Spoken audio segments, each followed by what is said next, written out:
ওহির পারিভাষিক অর্থ হচ্ছে হুয়া কালামুল্লাহি আল মুনাজ্জাল আলা নাবিয়্যিম মিন আম্বিয়াইহি, অর্থাৎ আল্লাহ তাআলার সেই কালামকে ওহী বলে যা তার নবীগণের প্রতি অবতীর্ণ করা হয়েছে।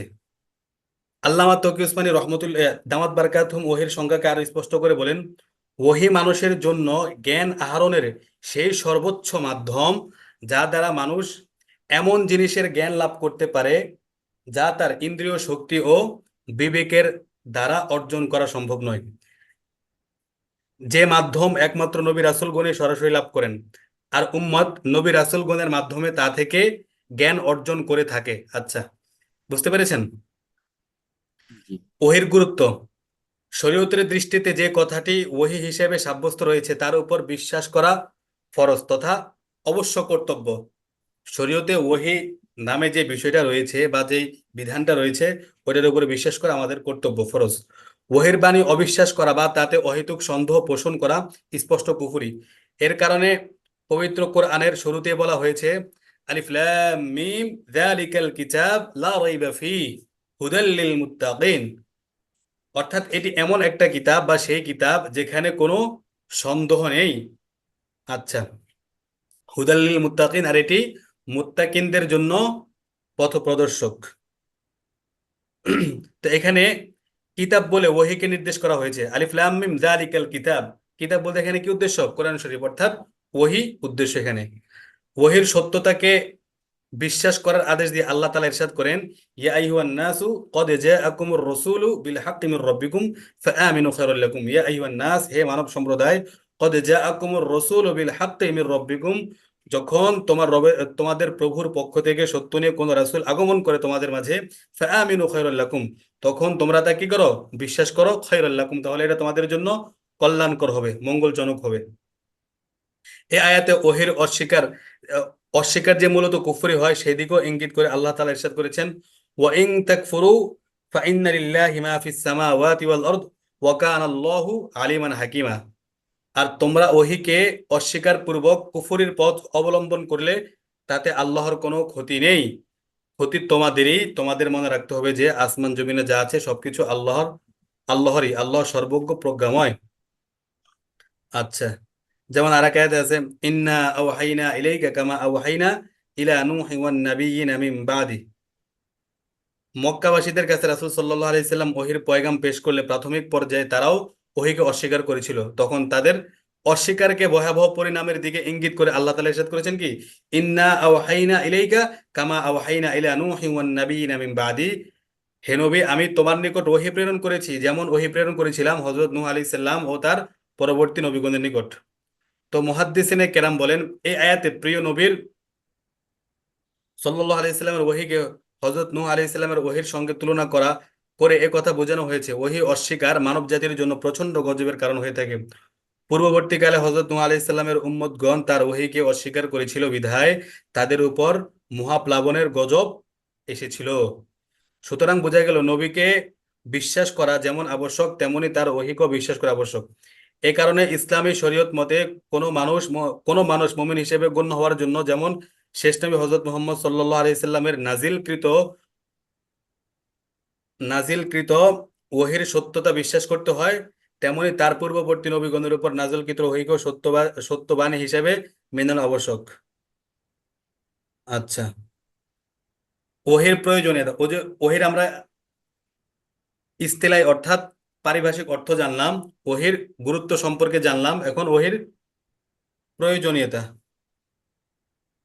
আল্লাহ তাআলা মানুষকে কেন মানুষকে কেন কি উদ্দেশ্যে সৃষ্টি করেছেন, তিনি তার কোন কোন কাজ পছন্দ করেন, কোনটি পছন্দ করেন না, মানুষের নিজের জীবনকে সফল ও সুচারুরূপে পরিচালনার জন্য এই সকল প্রশ্নের সদুত্তর জানা এবং সেই মোতাবেক জিন্দেগি পরিচালনা করা আবশ্যক, কোনো সন্দেহ নেই। ওহী হলো জ্ঞান অর্জনের সেই উচ্চতম মাধ্যম যা মানুষের এই অনিবার্য প্রয়োজনকে পূরণ করে এবং বুদ্ধির সীমানা থেকে ঊর্ধ্বে অবস্থিত প্রশ্নাবলীর সমাধান দিয়ে থাকে। এই দৃষ্টিকোণ থেকে ওহীর প্রয়োজনীয়তা অনস্বীকার্য। বুঝতে পেরেছেন? জি। ওহীর মাধ্যমে আমরা বুঝতে পারি আল্লাহ পাক আমাদেরকে কেন সৃষ্টি করেছেন এবং যে সকল বিষয় আমাদের পঞ্চেন্দ্রিয় এবং আকল অনুধাবন করতে পারে না বা পৌঁছাতে পারে না, সেই সকল বিষয় সমাধানের জন্য ওহী একমাত্র কি ওহী। মাধ্যম।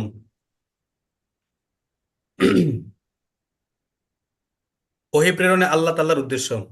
ওহী প্রেরণে আল্লাহ তাআলার উদ্দেশ্য মানুষকে তার রূহ জগতে স্বীকারোক্তির কথা স্মরণ করিয়ে দেয়। তাকে ওহীর মাধ্যমে আল্লাহর আনুগত্যের কারণে সুসংবাদ ও অবাধ্যতা অবলম্বনের কারণে সাবধান বাণী শুনিয়ে অজুহাত উত্থাপনের পথ বন্ধ করে দেওয়া দেওয়া যেন কেয়ামতের বিচার দিবসে কোনো মানুষ এমন অজুহাত পেশ করতে না পারে যে হে আল্লাহ, পৃথিবীতে এই কথাটি কেউ আমাদেরকে স্মরণ করিয়ে দেয়নি। পবিত্র কোরআনে নবীগণের প্রতি ওহী প্রেরণের হিকমত বর্ণনা করে আল্লাহ পাক ইরশাদ করেন, রুসুলাম মুবাশশিরিনা ওয়া মুনযিরিনা লিআল্লা ইয়াকুনা লিন-নাসি আলাল্লাহি হুজ্জাতুম বা'দার রুসুল ওয়া কানা আল্লাহু আলিমান হাকিমা আজিজান হাকিমা। অর্থাৎ আমি সুসংবাদবাহী ও সাবধানকারী রাসূলগণকে প্রেরণ করেছি যেন রাসূল আসার পর আল্লাহর কাছে মানুষের কোনো অভিযোগ করার কিছু না থাকে।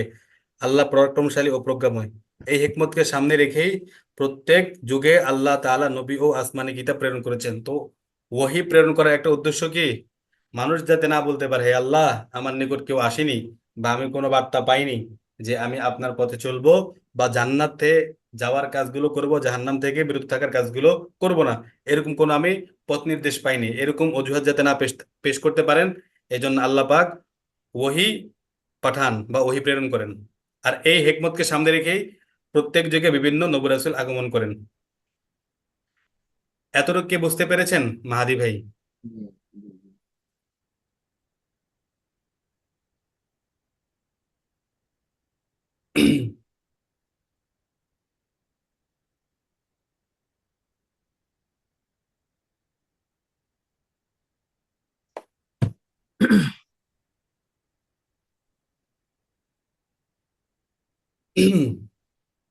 ওহির শ্রেণীর বিভাগ।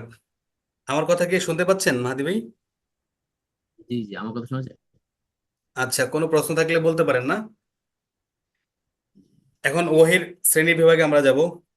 এ পর্যন্ত মোটামুটি ওহির সংজ্ঞা, ওহির প্রয়োজনীয়তা, গুরুত্ব, উদ্দেশ্য এগুলো আলোচনা করা হয়েছে। এখন ওহির শ্রেণীর বিভাগ এগুলা কিন্তু খুবই গুরুত্বপূর্ণ। পরীক্ষা দিলে পরীক্ষাতে প্রশ্ন আসে, এটা জানা খুবই গুরুত্বপূর্ণ আমাদের জন্য। ওহি শ্রেণীর বিভাগ। ওহি প্রথমত দুই প্রকার, একটা হলো ওয়াহি তাকওয়িনি আর একটা ওহি তাশরিঈ। কি কি বলেন তো? ওহী ওহি প্রথমত তাকবীরি, কয় ওহী প্রকার? তাশঈরি, ওহী দুই প্রকার। একটা হলো ওহি তাকওয়িনি আর একটা হলো ওহি তাশরিঈ। আচ্ছা, এখন ওহি তাকওয়িনি কাকে বলে? ওয়াহি তাকওয়িনি বলতে বোঝানো হয় প্রাকৃতিক সাধারণ বিষয় সম্পর্কিত ওহিকে। বুঝছেন? যেটা প্রাকৃতিক সাধারণ বিষয় ওইটাকে বলা হয় কি ওয়াহি তাকওয়িনি। আর ওয়াহি তাশরিঈ বলা হয় ধর্মীয় ভাবে মানুষের জীবন পদ্ধতি সম্পর্কিত হুকুম হাকামকে। বিধানগত যে সকল ওহী আছে এগুলোকে বলা হয় কি তাশরিঈ, অর্থাৎ শরীয়ত সম্পর্কিত। আর তাকওয়িনি বলা হয় পার্থিব জগৎ সম্পর্কিত। আচ্ছা, তখন দেখেন, হজরত আদম আলাইহিস সালাম থেকে হজরত নূহ আলাইহিস সালামের পূর্ব পর্যন্ত নবীগণের কাছে যে আসমানি ওহী নাজিল হয়েছিল তাতে ওহী তাকওয়িনি ছিল কি বেশিরভাগ। তখন তাকওয়িন তথা জগৎকে গড়ে তোলা বিষয়ক ওহীর প্রয়োজনীয় ছিল বেশি। জগৎ জগতে মানব বস্তির সূচনাকারী হিসেবে যেহেতু হজরত আদম আলাইহিস সালাম এসেছিলেন, তাই তাকে দুনিয়ায় পদার্পণের পূর্বেই জগতের সকল বস্তুর নাম, গুণাগুণ ইত্যাদি তালিম দেওয়া হয়। যেমন সূরা বাকারাত আছে না, ওয়া আল্লামা আদামাল আসমাআ কুল্লাহা সুম্মা আরাদাহুম আলাল মালাইকা ফাকালা আনবিউনি বিআসমাই হাউলাই ইন কুনতুম সাদিকিন। আচ্ছা, ঠিক আছে। তো ওনাকে সৃষ্টি করার পর আল্লাহ পাক ওনাকে সমস্ত জিনিসের নাম, ইসিম, হ্যাঁ, আলম, এরকম বিশেষ্যগুলা শিখিয়ে দেন। যেহেতু উনি দুনিয়ার সর্বপ্রথম মানব ছিলেন, তখন তার কাজ ছিল দুনিয়াটাকে আবাদ করা। আর আবাদ করার জন্য জাগতিক জ্ঞান দরকার। তো এই জন্য তখন তাকওয়িন অর্থাৎ জগৎ সম্পর্কে, পার্থিব জগৎ সম্পর্কে ওহীগুলা নাজিল হয়েছে। আর এটা ধারাটা ছিল হজরত আদম আলাইহিস সালাম থেকে হজরত নূহ আলাইহিস সালামের পূর্ব পর্যন্ত যত নবী আসছেন তাদের পর্যন্ত। আচ্ছা, এটা হলো তাকওয়িনের একটা মানে কি বলে একটা মোটামুটি আহ ডেফিনেশন। অন্যদিকে হজরত নূহ আলাইহিস সালামের পূর্বকালে মানুষ স্বাভাবিক নিয়মেই আল্লাহকে বিশ্বাস করে চলতো। কুফর শিরক খায়েশাতের অনুকরণ ও দুনিয়ার মোহ মানুষের মধ্যে তখনও প্রবলভাবে বিস্তার লাভ করেনি, তাই তৎকালে তাশরিআই ওহীর প্রয়োজন কম ছিল। দেখেন, তাশরিয়াই মানে হলো বিধানগত ওহী, অর্থাৎ নামাজ, রোজা, হজ, যাকাত, হ্যাঁ, কুফর শিরিক ইত্যাদি বিষয়ক ওহীকে বলা হয় তাশরিয়াই, অর্থাৎ বিধান সম্পর্কিত যে সকল ওহী আছে এগুলোকে। আর তখন, অর্থাৎ হযরত আদম আলাইহিস সালাম থেকে নূহ আলাইহিস সালামের পূর্ব পর্যন্ত তখন মানুষ মানে ন্যাচারাল ভাবে, একবারে প্রাকৃতিক ভাবেই তখন মানুষে কুফর শিরিক এগুলার ধারস্থ হতো না, অটোমেটিকলি মানুষে তাওহীদে বিশ্বাসী হতো। তো এই জন্য তখন বিধানগত ওহীর অবতীর্ণ হওয়ার প্রয়োজন এতটা ছিল না। ঠিক আছে, এই জন্য তখন ওহী তাশরিয়া ওহী তাকওয়িন অর্থাৎ জাগতিক সম্পর্কে ওহীগুলো তখন নাজিল হইতো। হযরত নূহ আলাইহিস সালামের আমল থেকে কুফর শিরিকের প্রাদুর্ভাব সূচিত হয়। হযরত নূহ আলাইহিস সালামের আগ পর্যন্ত কুফর শিরিকের এই প্রাদুর্ভাবটা ছিল না, কিন্তু হযরত নূহ আলাইহিস সালামের আমল থেকে, অর্থাৎ ওনার থেকে কি কুফর শিরিকের প্রাদুর্ভাব শুরু হয়। তো তখনই ওহী তাশরিয়াই এর ধারা শুরু হয়। হযরত নূহ আলাইহিস সালামের আমল থেকে যখন কুফর শিরিক শুরু হয় তখন থেকে ওহী তাশরিও কি হয়, শুরু হয়। তার আমল পর্যন্ত জগতে মানুষ বসবাস করার জন্য প্রয়োজনীয় যে সকল জাগতিক জ্ঞানের দরকার ছিল তা ক্রমে ক্রমে মান প্রদান সম্পন্ন হয়ে গিয়েছিল। সেগুলোর ভিত্তিমূলে মানুষ জ্ঞান চর্চা করে পরবর্তী জাগতিক উন্নতি উত্তরোত্তর সম্পন্ন করতে পারে। এই উন্নতি বিধানের জন্য অতিরিক্ত ওহীর প্রয়োজন নেই, কেননা দুনিয়ার প্রতি মানুষের স্বভাবজাত মোহ ও আকর্ষণেই তাদেরকে জাগতিক উন্নতি বিধানের প্রতি উৎসাহিত করা অব্যাহত রাখবে। তবে তখন থেকে কুফর শিরকের সূচনা ঘটার কারণে শরীয়ত বিষয়ক সর্বপ্রথম রাসূল রূপে যিনি প্রেরিত হয়েছিলেন তিনি হলেন হযরত নূহ আলাইহিস সালাম। হযরত নূহ আলাইহিস সালাম থেকে শেষ নবী হযরত মুহাম্মদ সাল্লাল্লাহু আলাইহি সাল্লাম পর্যন্ত ওহীর ধারা একই রকমের ছিল, অর্থাৎ এই অধ্যায় তাকভীনী ওহীর তুলনায় তাশরিয়াই ওহীর পরিমাণ অধিক ছিল। আচ্ছা, বুঝতে পেরেছেন? হযরত আদম আলাইহিস সালাম থেকে হযরত নূহ আলাইহিস সালামের আগ পর্যন্ত ছিল ওহী তাকভীনী, অর্থাৎ জাগতিক বিষয় সম্পর্কিত ওহী। আর হযরত নূহ আলাইহিস সালাম থেকে আমাদের নবী হযরত মুহাম্মদ সাল্লাল্লাহু আলাইহি সাল্লাম পর্যন্ত ছিল হযরত ওহী তাশরিয়াই। আর তখন যেহেতু জাগতিক প্রয়োজন ছিল সৃষ্টি শুরুতে, এই জন্য এগুলা সম্পর্কে বেশিরভাগ আলোচনা করা হয়েছে। আর তখন মানুষ প্রকৃতগতভাবে ন্যাচারালগতভাবে তাওহীদে বিশ্বাসী হইতো, এই জন্য তখন বিধানগত অর্থাৎ তাওহীদের বা একত্ববাদের নামাজ রোজা এই সকল বিধান সম্পর্কে ওহীর প্রয়োজন ছিল না। কিন্তু হযরত নূহ আলাইহিস সালামের পর থেকে যখন কুফর শিরক শুরু হয়ে গেছিল, এই জন্য তখন থেকে কি তাশরিয়াই যে সকল ওহী এগুলা শুরু হয়েছিল। আর এর ধারাবাহিকতা ছিল হযরত মুহাম্মদ সাল্লাল্লাহু আলাইহি সাল্লাম পর্যন্ত। আর এর মানে এমন না যে তখন শুধু তাশরিয়াই ওহী তাশরিহ খালি চলতেছিল, বরং যখন প্রয়োজন হইতো তখন ওহী তাকওয়িনও কি হইতো, নাজিল হইতো। কিন্তু মূলত হযরত আদম আলাইহিস সালাম থেকে নূহ আলাইহিস সালামের আগ পর্যন্ত যত ওহী তাকওয়িনী শুরু হয়েছিল অবতীর্ণ, এগুলার উপরেই মানে বিধান করে বা এগুলার উপরে ভিত্তি করে কিয়ামত পর্যন্ত মানুষ তাকওয়িন অর্থাৎ জা- জাগতিক কার্যাবলী সম্পর্কে আরো ডেভেলপ করতে পারবে, আরো জানতে পারবে ওই সকল বিষয়ের উপর গবেষণা করে। এর জন্য পরবর্তীতে আর বেশি ওহী তাকওয়িনী নাজিল হয়নি। এটা হলো এই কথার মূল কথা। তো তাকওয়িন বিষয়ক ওহী যা মোটেও ছিল না তা নয়, স্বয়ং হযরত নূহ আলাইহিস সালামের কাছে তাকওয়িন বিষয়ক ওহী নাজিল করা হয়। আল্লাহ পাক ইরশাদ করেন, ওয়াসনাইল ফুলকা বিআইউনিনা ওয়া ওয়াহয়িনা, অর্থাৎ হে নূহ, তুমি আমার তত্ত্বাবধানে ও আমার আদেশ অনুযায়ী একটা কি করো, নৌকা নির্মাণ করো। তো আমরা একটু আগে জেনেছিলাম যে হযরত নূহ আলাইহিস সালাম থেকে ওহী তাকওয়িনের ধারাটা বন্ধ হয়ে গেছিল, ওহী তাশরীহ তখন থেকে শুরু হয়েছিল। কিন্তু এর মানে এটা না যে তখন মানে তখন থেকে ওহী তাকওয়িন একেবারে ছিল না। হযরত নূহ আলাইহিস সালামের যুগে ওহী তাকওয়িন সম্পর্কে আল্লাহ পাক বিধান নাজিল করছেন। যেমন ওয়াসনাইল ফুলকা বিআইউনিনা ওয়া ওয়াহয়িনা, নূহ আলাইহিস সালামকে আল্লাহ পাক বলছিলেন তুমি আমার তত্ত্বাবধানে একটা কি করো, নৌকা তৈরি করো। নৌকা তৈরি করে এটা কিসের, এটা হলো জাগতিক। জাগতিক সম্পর্কিত বই, অর্থাৎ নৌকা, হ্যাঁ, ব্যবসা বাণিজ্য, ক্ষেত খামার এই সকল বিষয়ে সম্পর্কিত যত ওহী নাজিল হয় এগুলাকে বলা হয় ওহী তাকওয়িন, অর্থাৎ জাগতিক কার্যাবলী সম্পর্কে ওহী। তো হযরত নূহ আলাইহিস সালামের যুগেও ওহী তাকওয়িনী নাজিল হয়েছিল, কিন্তু বেশিরভাগ নাজিল হয়েছিল ওহী তাশরীআই। আচ্ছা, হযরত দাউদ আলাইহিস সালাম সম্পর্কে বলা হয়েছে যে ওয়াল্লামনাহু সানাআতা লাবুসিল লাকুম লিতুহসিনাকুম মিন বাসিকুম ফাহাল আনতুম শাকিরুন। অর্থ হলো কি, আর আমি তাকে অর্থাৎ দাউদ আলাইহিস সালামকে তোমাদের জন্য বর্ম নির্মাণ করার শিক্ষা দিয়েছিলাম। ওয়া আল্লামনাহু সানাআতা লাবুসিল লাকুম, যাতে কি লিতুহসিনাকুম মিন বাসিকুম, যেন তা দ্বারা তোমরা যুদ্ধে নিজেদেরকে রক্ষা করতে পারো। ফাহাল আনতুম শাকিরুন, সুতরাং তোমরা কি কৃতজ্ঞ হবে না? তো আমরা বুঝতে পারলাম হযরত দাউদ আলাইহিস সালামকে ওহী তাকওয়িনী সম্পর্কে জ্ঞান দেওয়া হয়েছিল। তাকওয়িনী ও তাশরীহ ওহীর বিভক্তির দৃষ্টিকোণ থেকে, যেহেতু হযরত নূহ আলাইহিস সালাম থেকে হযরত মুহাম্মদ সাল্লাল্লাহু আলাইহি সাল্লাম পর্যন্ত নবীগণের কাছে প্রেরিত ওহী একই ধারা ও একই শ্রেণীভুক্ত, সেহেতু পবিত্র কোরআনের একটি আয়াতে মহানবী সাল্লাল্লাহু আলাইহি সাল্লামের নিকট প্রেরিত ওহীর প্রকৃত নির্দেশ করে আল্লাহ তাআলা ইরশাদ করেছেন, ইন্না আওহাইনা ইলাইকা কামা আওহাইনা ইলা নূহিন ওয়ান নাবিয়্যিনা মিন বাদিহি ওয়া আওহাইনা ইলা ইব্রাহিম ওয়া ইসমাঈল ওয়া ইসহাক ওয়া ইয়াকুবা ওয়াল আসবাতি ওয়া ঈসা ওয়া আইয়ুবা ওয়া ইউনুস ওয়া হারুন ওয়া সুলাইমান ওয়া আতাইনা দাউদা জাবুরা। আমি তোমার নিকট ওহী প্রেরণ করেছি যেমন ওহী প্রেরণ করেছিলাম নূহ এবং তার পরবর্তী নবীগণের নিকট, আর ইব্রাহিম, ইসমাইল, ইসহাক, ইয়াকুব ও তার বংশধর গণ, ঈসা, আইয়ুব, ইউনুস, হারুন এবং সুলাইমানের নিকট ওহী প্রেরণ করেছিলাম, এবং দাউদকে জাবুর দিয়েছিলাম। আচ্ছা, এখন অবতীর্ণ হওয়ার পদ্ধতির দিক থেকে ওহীর শ্রেণীবিভাগ।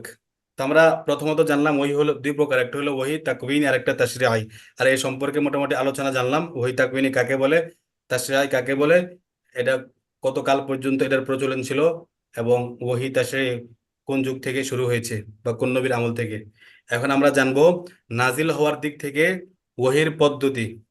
নাজিল হওয়ার পদ্ধতির দিক থেকে ওহীর শ্রেণীবিভাগ। নাজিল বা অবতীর্ণ হওয়ার পদ্ধতির দিক থেকে ওহী হলো তিন প্রকার। নবীগণের কাছে ওহী অবতীর্ণ হওয়ার বিভিন্ন পদ্ধতির দিক থেকে চিন্তা করেও ওহীর শ্রেণীবিভাগ করা হয়েছে। এই দৃষ্টিকোণ থেকে ওহী মোট তিন ভাগে বিভক্ত। একটা হলো ওয়াহী কলবি, ওয়াহী কালামি, ওয়াহী মালাকি। এটা হলো অবতীর্ণ হওয়ার দিক থেকে ওহীর প্রকার। ওয়াহী কলবি কাকে বলে? ওহী কলবি হলো এমন ওহী যা কোনো প্রকার মাধ্যম ছাড়া আল্লাহর নিকট থেকে সরাসরি ভাবে নবীর হৃদয়ে পড়ে, অর্থাৎ নবীজির হৃদয়ে এসে স্থান নেয়। এই পদ্ধতির ওহীর মধ্যে কোনো ফেরেশতা বা কোনো নবীর ইন্দ্রিয় শক্তির মধ্যস্থতা থাকে না। নবীর মনে নবীর মনে কথাটি উচ্চারিত হওয়ার সঙ্গে সঙ্গে তিনি উপলব্ধি করেন যে এটি আল্লাহর পক্ষ থেকে ওহী হিসাবে আগত হয়েছে। এই পদ্ধতি এই পদ্ধতির ওহী নবীগণের জাগ্রত বা নিদ্রিত উভয় অবস্থায় অবতীর্ণ হতো। সে কারণে নবীগণের স্বপ্ন ওহী হিসেবে গণ্য হয়ে থাকে। তো ওহী কল্পীদের আমরা কি বুঝলাম? ওহী কল্পী হলো এমন এক ওহী যেটা নবীগণ জাগ্রত অবস্থা, নিদ্রিত অবস্থা এটা অবতীর্ণ হয়। আর এটা প্রচারের ক্ষেত্রে কোনো ফেরেশতা বা কোনো মানুষ অথবা কোনো ইন্দ্রিয় শক্তির কোনো মাধ্যম থাকে না। এটা সরাসরি আল্লাহ পাক নবীগণের অন্তরে ঢালেন, আর নবীগণ বুঝতে পারে এটা কি আল্লাহ পাকের পক্ষ থেকে আসছে। তো এই জন্য যেহেতু এটা নিদ্রিত অবস্থা বা জাগ্রত অবস্থা এই ওহীটা আসতে পারে, এই জন্য নবীগণের যেই স্বপ্ন আছে এগুলো কি ওহী হিসেবে গণ্য হবে। এটা হলো ওয়াহী কলবি। নাম্বার দুই, ওয়াহী কালামি। ওহী কালামি হলো এমন ওহী যা আল্লাহর পক্ষ থেকে নবীকে সরাসরি প্রদান করা হয়। এখানে ফেরেশতার কোনো মধ্যস্থতা থাকে না, তবে আল্লাহর কুদরতি কালামের ধ্বনি শুনে থাকেন। বুঝছেন? তো ওহী কালামি হলো আল্লাহ পাকের থেকে সরাসরি শুনেন। এখানে ফেরেশতাদের কোনো মধ্যস্থতা থাকে না, তবে আল্লাহ পাকের কুদরতি কালামের যে ধ্বনি আছে ওই ধ্বনিটা শুনতে পারেন। এখন কালামের ধ্বনিতে বলতে কি উদ্দেশ্য?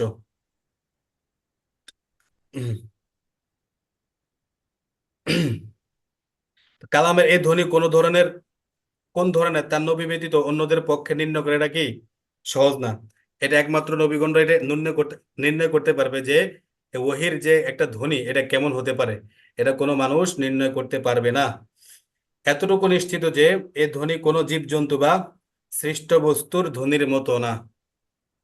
আপনার ওই কালামিটা থেকে আমি আর শুনতে পারি নাই, নেটওয়ার্কের কারণে হয়তো আর কথা আসছে না। আচ্ছা, ওহি কালামিটা না? যে ওই কালামি ওহি পড়া কালামি এটা হলো শুনি নাই। এমন ওহি যা আল্লাহর পক্ষ থেকে নবীকে সরাসরি প্রদান করা হয়। এখানে ফেরেশতার কোনো মধ্যস্থতা থাকে না। তবে নবীর তবে নবী আল্লাহর কুদরতি কালামের ধ্বনি শুনে থাকেন। ঠিক আছে? এটা সরাসরি আল্লাহ পাক নবীকে বলেন, নবীগণে আল্লাহ পাকের ধ্বনিটা শুনতে পান।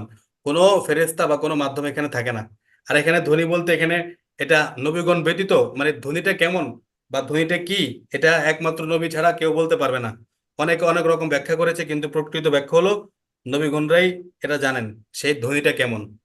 তো আল্লামা ইবনুল কাইয়ুম জাওজি রহমতুল্লাহ আলাইহি এটার কিছু পদ্ধতি বলছেন। হ্যাঁ। তিনি বলতেছেন যে এই পদ্ধতির মধ্যে সরাসরি আল্লাহর সাথে কথোপকথনের ব্যবস্থা হয়ে থাকে। এই কারণে নবীগণকে ওহির নিয়ামত প্রদানের আলোচনায় আল্লাহ তাআলা ওহী কালামীকে বিশেষভাবে উল্লেখ করেছেন। এরশাদ হয়েছে, তিলকার রসুল ফাদ্দালনা বা'দাহুম আলা বা'দিম মিনহুম মান কাল্লামাল্লাহু ওয়া রাফা বা'দাহুম দারাজাত। যে অর্থাৎ এই রাসূলগণের মধ্যে আমি কাউকে কারো উপর শ্রেষ্ঠত্ব দান করেছি, তাদের মধ্যে এমনও আছে যার সাথে আল্লাহ সরাসরি কথা বলেছেন। আরেক জায়গায় আছে ওয়াকাল্লাম আল্লাহ মুসা তাকলিমা, আর মুসার সাথে আল্লাহ সাক্ষাৎ করেছিলেন, আল্লাহ কথা বলেছিলেন। মাওলানা সাব্বির আহমদ উসমানী রহমতুল্লাহ বলেন, ওহিয়ে কালামের এই পদ্ধতির মধ্যে নবীর শ্রবণেন্দ্রিয়, অর্থাৎ মানে কানে শোনার মাধ্যমে যেটা হয়, শ্রবণেন্দ্রিয় ওহির ধ্বনি শ্রবণের স্বাদ গ্রহণ করে, কিন্তু চাক্ষুষভাবে তিনি কোনো কিছু দেখতে পান না। তুর পর্বতে হযরত মুসা আলাইহিস সালাম আল্লাহর সাথে যে কথা বলেছেন সেই মুহূর্তে তিনি আল্লাহকে চাক্ষুষভাবে দেখেননি। এই কারণে তিনি পুনরায় আল্লাহকে দেখার জন্য দরখাস্ত করেছিলেন। আল্লামা সাব্বির আহমদ ওসমানী রহমতুল্লাহ বলেন, ওহী কালামি যেটা, ওইটা মূলত নবীগণের সাথে যেহেতু খাস, নবীগণ এটা শুধু শুনতে পান, অর্থাৎ শোনার যে একটা মজা আছে, একটা মানে তৃপ্তি আছে, ওইটাই শুধু আস্বাদন করতে পারেন, কিন্তু এটা দেখতে পান না। যেমন মুসা আলাইহিস সালাম যখন তুর পাহাড়ে আল্লাহ পাকের সাথে কথাবার্তা বলেন, মুসা আলা তুরি হাইনা নাদাহু ক্বালা লা ইলাহা ইল্লাল্লাহ। মুসা আলাইহিস সালাম যখন তুর পাহাড়ে আল্লাহ পাকের সাথে কথা বলেন, তখন তিনি শুধু শুনতে পাচ্ছিলেন, দেখতে পাচ্ছিলেন না। তাই জন্য তিনি আবার আল্লাহ পাকের সাথে সাক্ষাতের বা দেখার জন্য আগ্রহ প্রকাশ করেন। লাম্মা, যেমন কোরআন শরীফে আছে কি, ওয়ালাম্মা জাআ মূসা লিমিকাতিনা ওয়া কাল্লামাহু রাব্বুহু ক্বালা রাব্বি আরিনি আনজুর ইলাইক ক্বালা লান তারানি। মুসা আলাইহিস সালাম যখন আমার নির্ধারিত সময় উপস্থিত হলো এবং তার প্রভু তার সাথে কথা বলেন, তখন সে বলল, হে আমার প্রতিপালক, আমাকে দর্শন দাও, মানে আমাকে আপনি দেখা দেন, আমি আপনাকে দেখব। রব্বি আরিনি আনজুর ইলাইক, আল্লাহ তাআলা বলতেছেন ক্বালা লান তারানি, তুমি আমাকে কখনো দেখতে পাবে না। তো আল্লাহর সাথে সরাসরি কথোপকথনের এই নিয়ামত মিরাজ রজনীতে আমাদের প্রিয় নবী সাল্লাল্লাহু আলাইহি সাল্লামও লাভ করেছিলেন। তো আমরা বুঝতে পারলাম ওহী হলো তিন প্রকার। একটা হলো ওয়াহি কলবি, এটা তো বুঝলাম। ওয়াহি কালাম, এটাও বুঝলাম। তো কালামের যে ধ্বনিটা, এটা মূলত কান পর্যন্ত সীমাবদ্ধ, এর সাথে দেখার কোনো সম্পৃক্ততা নেই, এতটুকু বুঝলাম টিকার মাধ্যমে। আর ওয়াহি মালাকি, তিন নম্বর হলো কি, ওয়াহি মালাকি।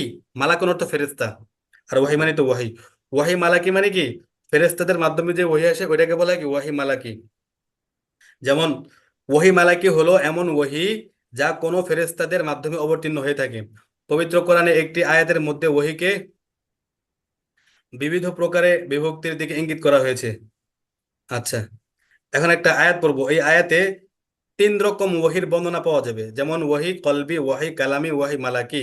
আয়াতটি হলো, আউযু বিল্লাহি মিনাশ শাইতানির রাজিম, ওয়ামা কানা লিবাশারিন আইয়ুকাল্লিমাহুল্লাহু ইল্লা ওয়াহয়ান। মানুষের এই যোগ্যতা নেই যে সে আল্লাহ পাকের সাথে কি সরাসরি কথা বলবে, ইল্লা ওয়াহয়ান, হয়তো ওয়াহির মাধ্যমে, আও মিন ওয়ারাই হিজাবিন। আচ্ছা, মাহাদি ভাই একটু লিভ নিয়ে আবার জয়েন করেন না, ওয়ার্নিং দিয়েছে।